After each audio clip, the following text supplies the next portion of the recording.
નમસ્કાર, આપ જોઈ રહ્યા છો સ્પાર્ક ટુડે ન્યૂઝ। આમોદ તાલુકાના ધમણાદ ગામે વિષ્ણુ ભગવાનના મંદિરનો 56મો પાટોત્સવ ધામધૂમથી ઉજવવામાં આવ્યો।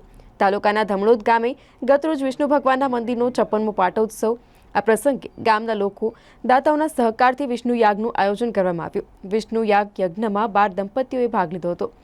ગામના ભાસ્કર મહારાજ સાથે જ અન્ય ભૂદેવોએ સાથે મળી શાસ્ત્રોક્ત વિધિની સાથે વિવિધ મંત્રોચ્ચારની સાથે વિષ્ણુ યાગની વિધિ કરાવી હતી। ધમણાદ ગામે બ્રહ્મ સ્વરૂપ પ્રયાગદાસજી મહારાજના પ્રયાસોથી વિષ્ણુ ભગવાનના મંદિરનું નિર્માણ કરવામાં આવ્યું, જે પ્રયાગદાસજી મહારાજે ધમણાદ ગામે તપ કરી ગામને પાવન કર્યું હતું।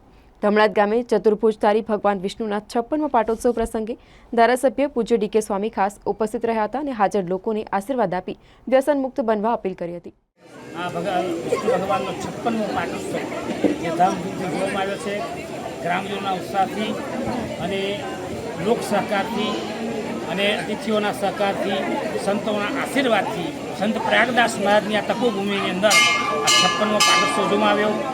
ખૂબ ઉત્સાહથી આ ભંડારો પણ રાખવામાં આવ્યો છે અને સંત પ્રયાગદાસ મહારાજની તપોભૂમિમાં જેમની ગાદી હતી તેને પણ અમારા વિક્રમસિંહજી રાણા તથા એનસી રાજ સાહેબના સહયોગથી એને સુશોભિત કરી આજે બહુ સુંદર બનાવી, તેનું પણ આજે મુહૂર્ત કરેલ છે અને 12 જોડા પૂજામાં બેસી અને યજ્ઞને કૃતાર્થ કરી યજ્ઞની પૂર્ણાહુતિ કરી પૂજ્ય ડીકે સ્વામીજી પધાર્યા હતા અને વિદ્યાનંદજી મહારાજ અને ખુમાસી વાસિયા એવા અતિથિઓ પધાર્યા હતા અને ગ્રામજનોએ ખૂબ ખૂબ આનંદ કરી, ખૂબ ખૂબ સહકાર આપી અને અમારા આ પ્રસંગને દીપાવ્યો છે। ખરેખર અમે ગમણાદ ગામ વતી હું સૌનો આભાર વ્યક્ત કરું છું, ઋણી છું અને ભગવત કાર્ય આવું થતું રહે એ ભગવાનને પ્રાર્થના કરી। બોલે મહાવિષ્ણુ ભગવાન કી, લક્ષ્મીનારાયણ દેવ।